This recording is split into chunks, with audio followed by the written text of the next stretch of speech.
In this video, I'm going to make a terrifying creature that lives in an alpine lake high up in the Rocky Mountains. It's currently creeping up on an unsuspecting frontiersman, who unfortunately has no idea that he's about to be betrayed by two adorable little animals. I hope you enjoy. It's been a while since I sculpted, and I really wanted to sculpt the creature for this project. I broke out my Super Sculpey and my sculpting tools and began working on the mouth of the creature, which is actually just a beak. In addition to the beak, I decided to add a tongue, which won't be all that visible in the end, but it felt like the right move at the time. I used a heat gun to partially cure the clay, so as not to destroy all the details that I had just made, with my all too often clumsy fingers. After the lower beak section and tongue were done, I made the upper beak, which I combined with the lower and the tongue, which had fallen out, and at this point it looked kind of like a tongued crab claw. I've said the word creature enough times already in this video for it to lose all meaning in my own head, so I'll tell you what it's called in universe. The locals refer to it as the Pondweed Peril. That's as the name suggests because its apparel is pondweeds. That was actually just a little play on words, a little joke. It's not just wearing the weeds, it's actually made of the weeds as well. Basically, the idea of this monster is that it is a lake SCOBY. If you're not familiar with SCOBY, that's the thing that makes kombucha, which stands for Symbiotic Culture of Bacteria and Yeast. Sounds delicious, huh? While similar in concept, I guess this is more of a symbiotic culture of grass and weeds that eats people, rather than makes them kombucha. The symbiote, once it falls in the lake, collects the local plant life, which grow off of it and into it, and additionally, it grows a few other body parts, like a beak and some organs to help it digest its food. Its limbs are basically just growths of long vines or pond weeds, which it uses as tentacles to grab its prey. I didn't go into too much detail sculpting the body. As you can see here, it got completely gillied up with miniature foliage from Diorama Persepe and lichen from Woodland Scenics. After this thing had been covered with enough plants to imply that it was mostly just a cluster of plants, it's time to clean up the leftovers and move on to the lake. And by lake, I mean pink XPS foam, stacked up in a little staircase that needs to become a little lake shore. I double-checked that my general slope and the size of this shore would match the size of the monster nicely. After I had confirmed that, I glued all of the layers together using some foam-safe superglue.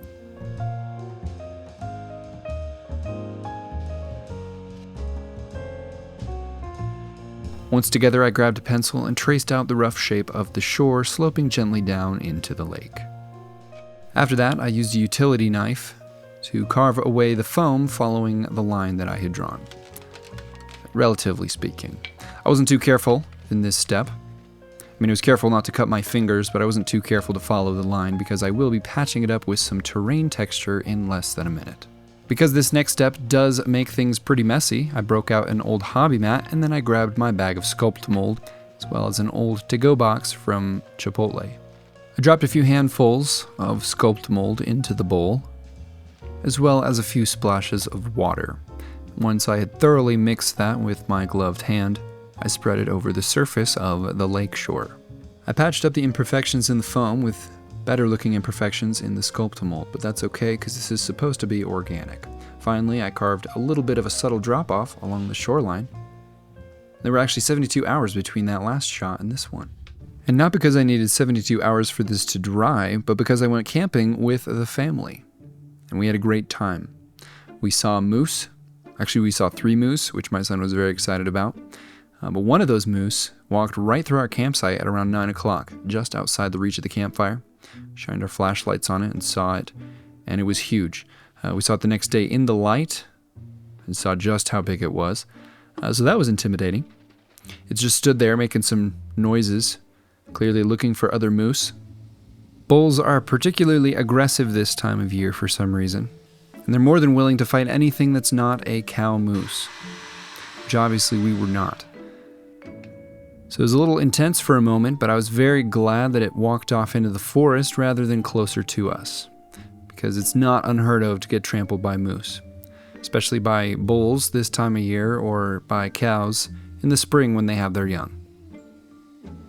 I wouldn't have posted this video had we been trampled by a moose, so you can be thankful as well. You may be asking why I painted all of the plants that were green to begin with back to black and then to green again.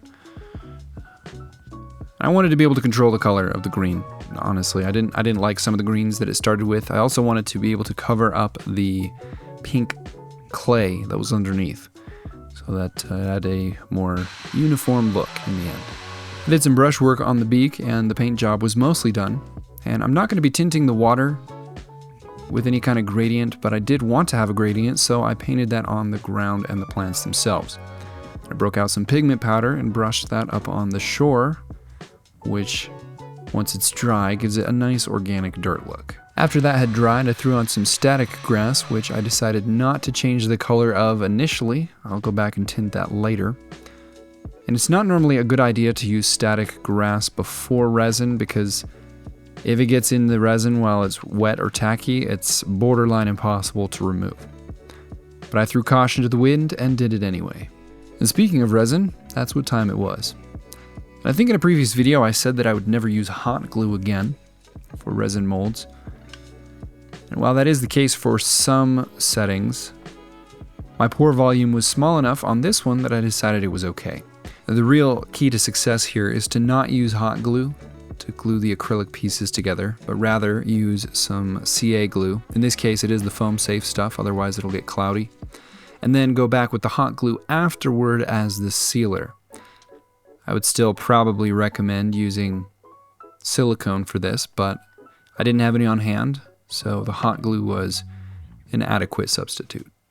I found the volume and the ratio on my measuring bucket and broke out my deep pour 2-part epoxy resin, which needs to be mixed at a 2-to-1 ratio. The stuff takes a full 3 days to cure, so it is a slow curing resin. What that means is that I can do single pours up to 4 inches, with a lot less likely chance of overheating, which causes warping and cracking, which I have experienced all too many times throughout my resin career. I gave the resin a slight tint of Giardia brown and then threw it in my vacuum pot to remove all those hidden bubbles, which has also been the ruin of many of my resin pours. Once it was nice and clear, I filled up the lake.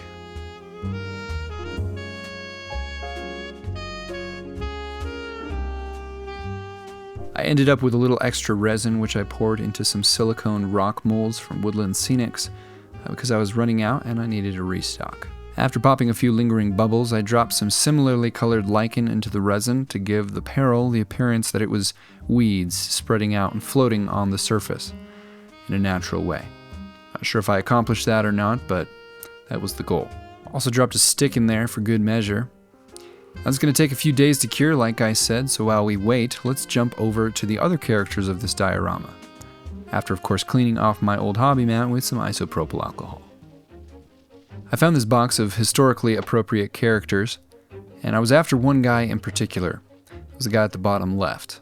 While he is, I think, supposed to be reloading or ducking for cover, I see a man who's about to be conned by a couple otters. You may be wondering why I thought of otters when I saw this guy, and I'll explain that in a minute, after I'm done assembling him. I don't have a name for this guy yet, but if you know anybody who is very gullible and would be tricked by some otters, you can leave name suggestions for this guy down in the comments. Now that I had a 1:35 scale guy, I needed some 1:35 scale otters. I found some online and I didn't know how to find the perfect scale, so I played around with that a little bit, until I found something that was about the right size. I found this file from Animal and Creature Minis on My Mini Factory. In case you're curious about them, I will link that below. I got the man and the otters on some painting bases, and while I paint these, let me tell you the story behind this diorama. These otters are normal-sized wildlife, and in the wild imaginary West, it's hard to survive as normal-sized wildlife, with all of the crazy monsters and creatures out there that are not normal wildlife. It's also hard to attract prey to your lake when you're a SCOBY. The otter and the Pondweed Peril understand each other's plight. They have formed a relationship in which the Pondweed Peril creates a safe environment for the otters and their family to live in exchange for the otters giving help in attracting food. The otters will often pretend to be injured so that predators will approach them, thinking that they're getting an easy meal, while the otter sits right next to the shoreline. And in recent cases, they've started sneaking into the campsites of humans and stealing their personal belongings. And then they will leave a trail of shiny breadcrumbs all the way to the lake shore. Then once the human gets there, they will be a little bit playful and get the human to linger and turn their back to the water, while the Pondweed Peril has an opportunity for its very slow-moving limbs to reach out of the water and grab the unsuspecting victim. This cute and terrifying duo is a part of a one-shot which we released today for the Wild Imaginary West RPG. I'll tell you more about that in a few minutes. Like I said before, I used the leftover resin in some rock molds to make rocks. Another plus of this is that I have a safe gauge to know when my resin is done. It can be a little difficult to remove the resin from these types of molds, so be warned before trying this yourself. At this point, it was now 3 full days since I had poured the resin. It was nice and solid and ready for an unboxing. 2 little bubbles made their way to the surface while I wasn't looking. Luckily, those will not be too difficult to remove, and otherwise the pour turned out basically perfect. The nice thing about hot glue is that isopropyl alcohol removes its adhesive properties almost instantly, making it far easier to remove than silicone.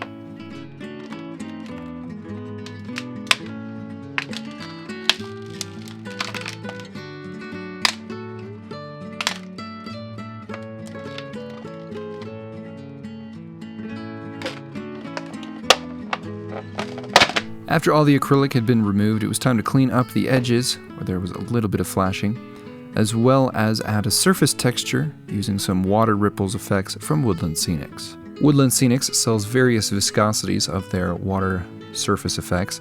This one right here should do a good job of making this look like a lake. A very, very gently disturbed lake.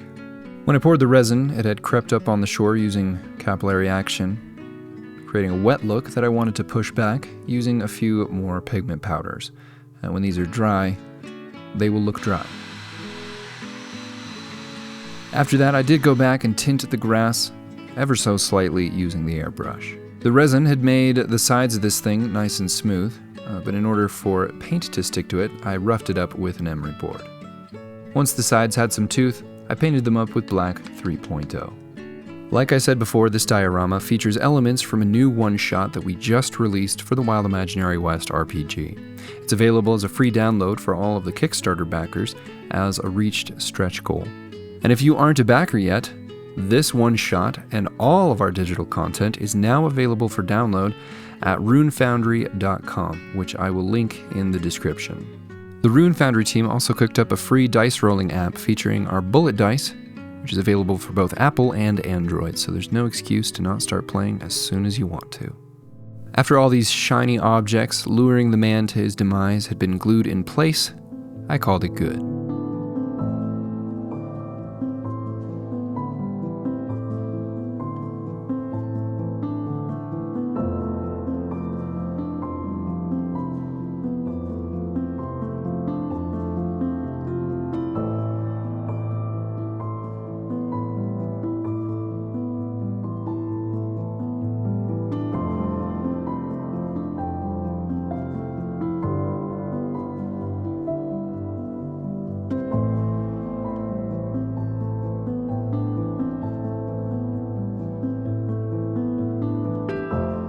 That is it for this video. Thank you all so much for watching. Hope you enjoyed. Huge shout out as always to my patrons. You guys are the best.